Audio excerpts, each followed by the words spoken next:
Welcome back to another reading through Book of Concord. Today we are in the epitome of the formula of Concord, beginning in the 8th article, the 33rd paragraph. Again, these are negative theses, what we don't believe. That the Son of God, who assumed the human nature after he had laid aside the form of a servant, does not perform all the works of his omnipotence in, through, and with his human nature, but only some, and only in the place where his human nature is locally. That according to his human nature, he is not at all capable of omnipotence and other attributes of the divine nature against the express declaration of Christ, Matthew 28:18, all power is given unto he in heaven and in earth, and of St. Paul, Colossians 2:9, in him dwelleth all the fullness of the Godhead bodily. That to him, to Christ according to his humanity, greater power is given in heaven and upon earth, namely greater and more than to all angels and other creatures, but that he has no communion with the omnipotence of God, nor that this has been given him. Hence, they devise that is a power between the almighty power of God and the power of other creatures given to Christ according to his humanity by the exaltation, such as would be less than God's almighty power and greater than that of other creatures. That Christ, according to his human mind, has a certain limit as to how much he is to know, and that he knows no more than is becoming and needful for him to know for the execution of his office as judge. That Christ does not yet have a perfect knowledge of God and all his works, of whom nevertheless it is written, Colossians 2:3, in whom are hid all the treasures of wisdom and knowledge.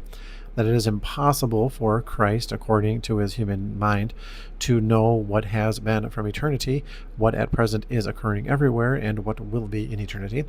When it is taught in the passage Matthew 28:18, all power is given unto me, etc., is thus interpreted and blasphemously perverted, namely, that all power in heaven and on earth was restored, that is, delivered again to Christ, according to the divine nature at the resurrection and his ascension to heaven, as though he had also, according to his divinity, laid this aside and abandoned it in his state of humiliation. By this doctrine, not only the words of the testament of Christ are perverted, but also the way is prepared for the accursed Arian heresy, so that finally the eternal deity of Christ is denied, and thus Christ, and with him our salvation, are entirely lost if this false doctrine were not firmly contradicted from the immovable foundation of the divine word and our simple Christian Catholic faith. Article 9, the descent of Christ into hell. Chief controversy concerning this article. It has also been disputed among some theologians who have subscribed to the Augsburg Confession concerning this article, when and in what manner the Lord Christ, according to our simple Christian faith, descended to hell, whether it was done before or after his death.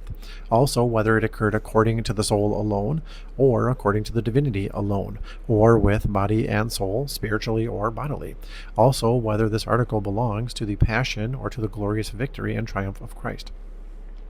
But since this article, as also the preceding, cannot be comprehended by the senses or by our reason, but must be grasped by faith alone, it is our unanimous opinion that there should be no disputation concerning it, but that it should be believed, and taught only in the simplest manner.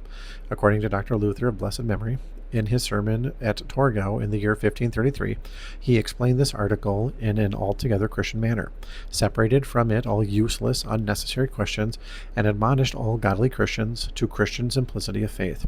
For it is sufficient that we know that Christ descended into hell, destroyed hell for all believers, and delivered them from the power of death and of the devil, from eternal condemnation in the jaws of hell.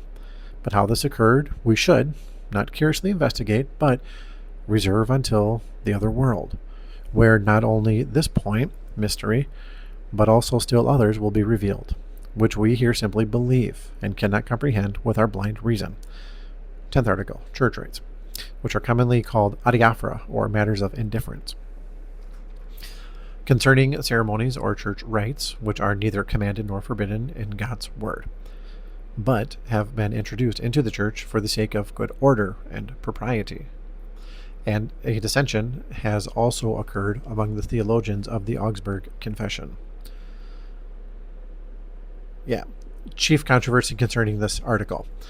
The chief question, however, has been whether in time of persecution and in case of confession, even if the enemies of the gospel have not reached an agreement with us in doctrine, some abrogated ceremonies, which in themselves are matters of indifference and are neither commanded nor forbidden by God, may nevertheless, upon the pressure and demand of the adversaries, be re-established without violence to conscience, and we may thus rightly have conformity with them in such ceremonies and adiaphora.